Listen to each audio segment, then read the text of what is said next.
자, 우리가 이제 지난 시간에 봤던 게, 2강까지 내용을 다시 본 거죠. 그죠? 예. 자, 요번에는 화학 방식에 관계되어 있는 내용을 좀 살피면서, 사실은, 킬러 문항이 바로 여기서 나오죠. 그죠? 그래서 이제 반응식이야, 화학 반응식. 이제 화학 반응식이면은 뭐 왼쪽에는 당연히 반응물을 쓰는 거고 반응물 쓸 거고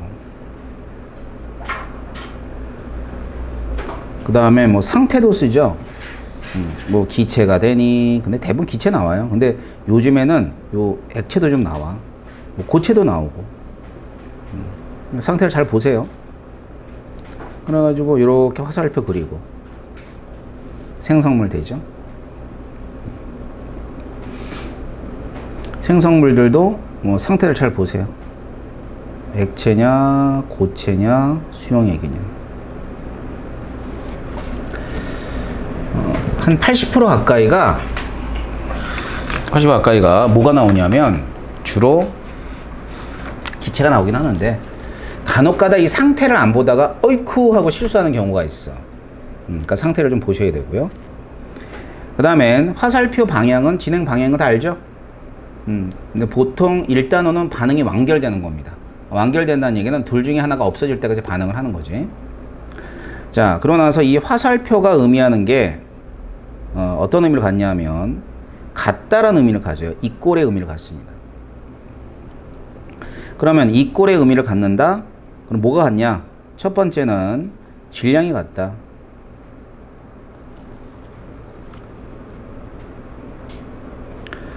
그래서 이 질량이 같다는 얘기는 반응물과 생성물, 그러니까 반응물과 생성물에서 이제 원자의 개수, 종류와 개수가 동일하다 이 뜻이죠.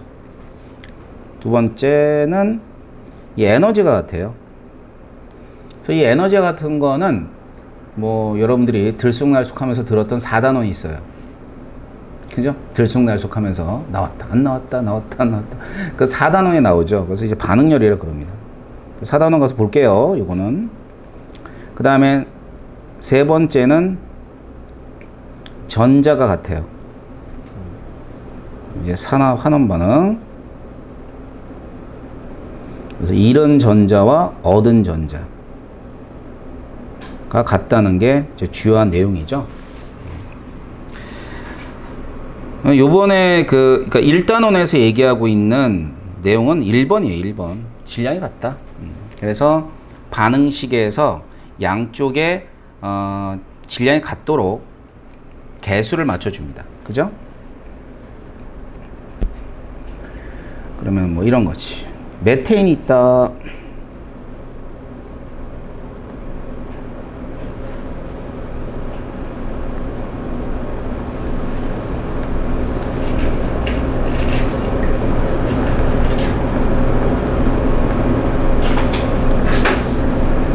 생성되는 생성물 H2O라 합시다. 자, 이럴 때는 복잡한 화합물의 개수를 1로 놓고요. 이산화탄소가 1이 되겠죠? 왜? 탄소가 하나 있으니까. 자, 수소가 4개 있으면 H2O는 2개가 있겠죠? 그럼 마지막으로 볼 거는 토탈 원자수예요. 그래서 토탈 원자수는 산소가 총 몇 개냐면 4개가 있어요. 산소가 총 4개 있으니까 O2는 총 2개가 되는 겁니다. 이렇게 하고요. 질소.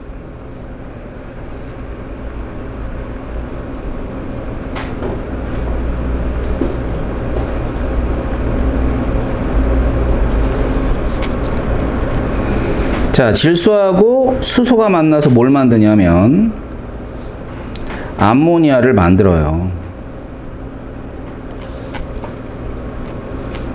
그러면 얘를 1로 놨을 때 질소는 몇 개가 되냐면 1개죠. 그럼 N2는 몇 개가 돼야 돼? 그 다음에 수소가 3개잖아. 그럼 H2는 몇 개가 돼야 돼? 이렇게 하면 되겠지. 이렇게 틀렸다는 얘기가 아니야. 여러분이 배우는 근데 화학 1에서는 무조건 개수는 정수입니다. 그래서 모두 이제 2를 곱해서 나타내 주게 되면 여기 1이 되겠죠. 3이 되고 얘는 2가 되는 거야. 알겠어? 자, 그 다음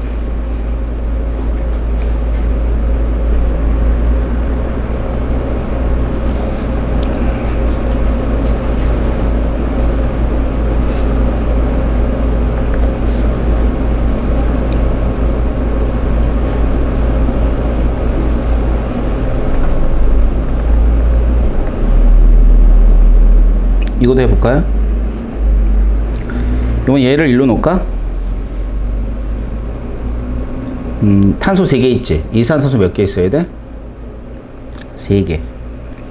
자, H2O는 몇 개 있으면 4개 있으면 되겠다. 그죠? 그러면 산소가 몇 개 있는 거냐면 산소는 이렇게 해서 6개 있고 여기 4개 있으니까 10개가 있네요. 10개가 있으면 O2는 몇 개 있으면 돼? 5개. 알겠죠? 자, 그래서 우리는 이와 같은 앞에 쓴 숫자들은 뒤에 있는 애들의 개수를 뜻하는 거죠. 그래서 얘가 개수 B가 되는 거고, 그러면 이제 분자수잖아. 근데 분자수를 몰수라 그럴 거 아니에요. 근데 아보가드로 법칙은 같은 온도, 같은 압력에서 같은 부피하는 같은 분자수를 가지고 있기 때문에 부피가 되는 거예요. 그러면 여기서 특히나 이 부피를 얘기할 수 있는 거는 상태가 중요하죠. 어떤 경우만 가능해? 기체 상태만 가능해요. 가스만.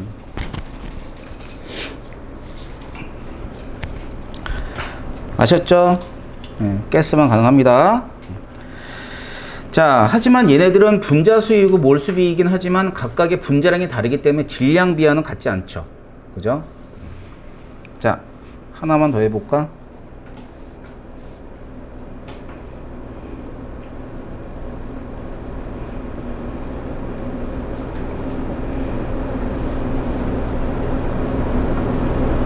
산소,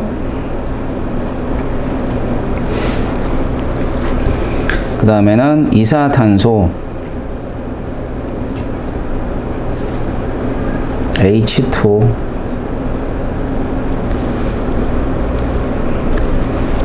자, 얘를 일로 놓자. 그러면 이산화탄소는 몇 개가 돼야 돼요? 2개. 자, 수소 총 6개 있죠. 그럼 H2O는 몇 개 있어야 돼? 3개. 그럼 산소는 4개에다가 3개니까 7개가 되죠? 그지? 7개니까 요거 하나 빼면 여기가 6개 되면 돼요. 그럼 몇 개가 될까? 3개.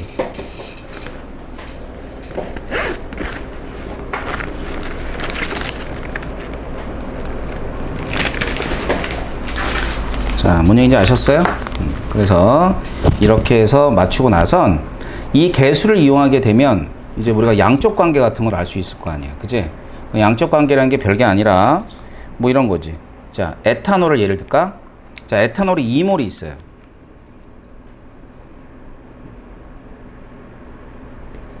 그러면 얘가 이제 8몰이 있다고 하자. 2몰이 없어지고 그 다음에 얘는 4몰이 생성되고 그 다음에 얘는 6몰이 생성되겠지. 그래서 반응이 끝나고 난 이후에 얘는 빵이 되고 그 다음에 얘 2가 되고 4가 되고 6이 돼요. 뭐 이런 것들을 이제 확인할 수 있는 거죠.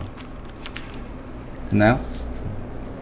자, 그럼 이렇게 했을 때 우리가 이제 그 반응물들이 반응해서 없어지는 애가 있는 반면에 남은 애가 있어요. 그죠? 그래서 반응해서 없어지는 물질들을 가리켜서 뭐라고 하냐면 한계 반응물이라 그러고요. 그 다음에는 남아있는 애들을 과잉 반응물이라 그래요.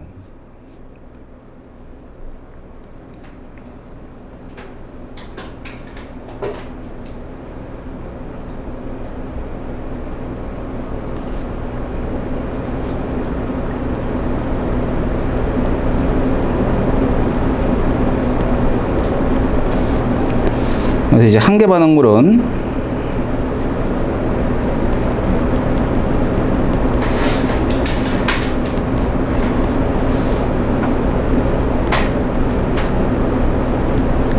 반응 후 소멸된다 할까?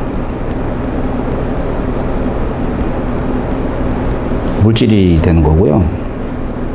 두 번째, 과행 반응물은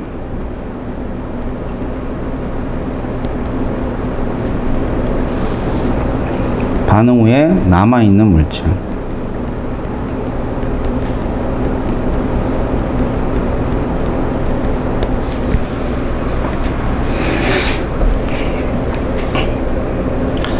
자, 그래서 이제 뭐 예를 들어서 얘기하자면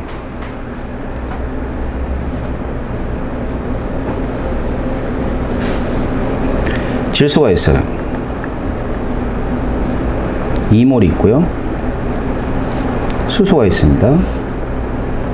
수소가 3몰이 있어요.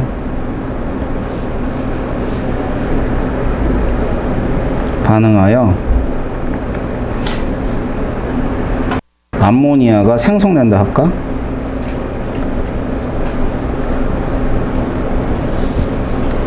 자, 이랬을 때 이제 한계 반응물은 얼마니?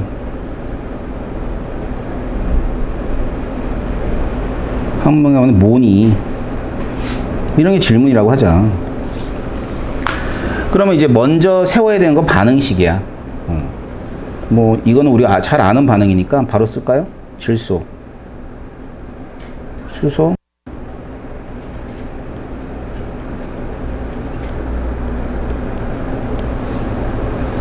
(2몰하고) (3몰이래) 1몰 없어지고 3몰 없어지고 2몰이 생성될 테니까. 자, 1빵 2. 그럼 한계 반응물은 뭐라고 얘기해야 되냐면 당연히 수소라고 얘기해야 되는 거야. 그러니까 반응물의 양이 탈 때는 한계 반응물이야. 아까 한계 반응물임을 알 수 있다면 얘의 개수가 얘의 개수보다 크다는 걸 알 수 있어야지. 항상 문제는 얘가 한계 반응물을 물어보진 않아. 한계 반응물이 주어지고 이 개수를 비교하는 문제들이 나와. 그럼 여러분들이 그 개수가 A다 B다 했을 때 A다 B다 했을 때 A, B 중엔 B가 크다는 거 알아야 되는 거지. 그래서 어려운 거예요. 반응하고 이제 과행 반응은 뭔지 알겠지? 이렇게 보시면 될 겁니다.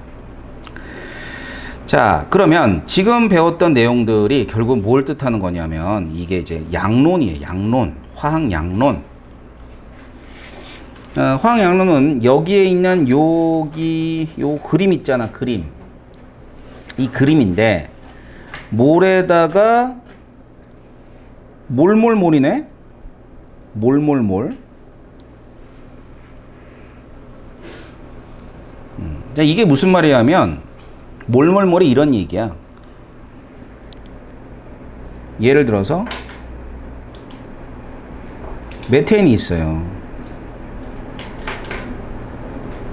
산소가 있고요. 이산화탄소하고 H2가 생성이 됩니다. 자, 일단 개수는 다 알고 있는 상태야. 알겠지? 그러면 이때 산소가 충분하대. 그럼 이게 당연히 과행 반응물이야. 근데 얘가 8g이 반응을 했대. 다 반응하겠죠. 그럼 생성된 이산화탄소의 부피라든가 H2의 질량 같은 걸 물어본단 말이에요. 그럼 뭐부터 해야 돼? 뭐부터 하긴 이 메테인의 몰수부터 구해야지. 메테인이 16이니까 분자량이 얘가 2분의 1몰이라는 거 알아요. 그럼 얘 놈이 다 반응할 거 아니에요. 그럼 개수에 따라서 생성된 이산화탄소가 2분의 1몰이 될 것이고 H2O는 1몰이 생성된다 뜻입니다. 자, 그게 어디까지냐면 여기까지. 여기까지. 자, 몰을 이용해서 개수비를 이용하면 몰수를 알 수 있겠지. 그럼 몰수를 확인한 거야. 자, 그러고 나서는 뭐 하라고? 자, 예를 들어 이산화탄소 부피. 그럼 뭐 11.2리터라고 답하면 되겠네. 분명히 STP가 돼야 되겠죠. 자, 그 다음 H2의 질량. 1몰이니까 분자량이 18이라서 18g이 생성되는구나 하는 걸 또 바로 요 과정입니다. 양은 별거 아니죠. 하지만 이와 같은 여러 가지 양적 관계에 관한 데이터를 이용해 가지고 이제 문제를 풀어내야 되는 게 여러분 몫이에요. 일단은 요 밑에 있는 문제들이 뭐 아주 그 간단한 문제 유형입니다. 예, 요거 한번 여러분들이 쭉 풀어오세요. 알겠어요? 자, 그러고 나서는 다음 시간엔 우리가 2강에 해당하는 문제를 확인하고 3강에서 다시 말하면 화학양론에서 어떤 유형으로 문제가 나오는가를 한번 정리해 드릴 겁니다. 그래서 노트 페이지가 많죠? 그 페이지들이 이렇게 채워질 거야. 알았지? 그래서 오늘은 여기까지 하도록 하겠습니다. 수고했어요.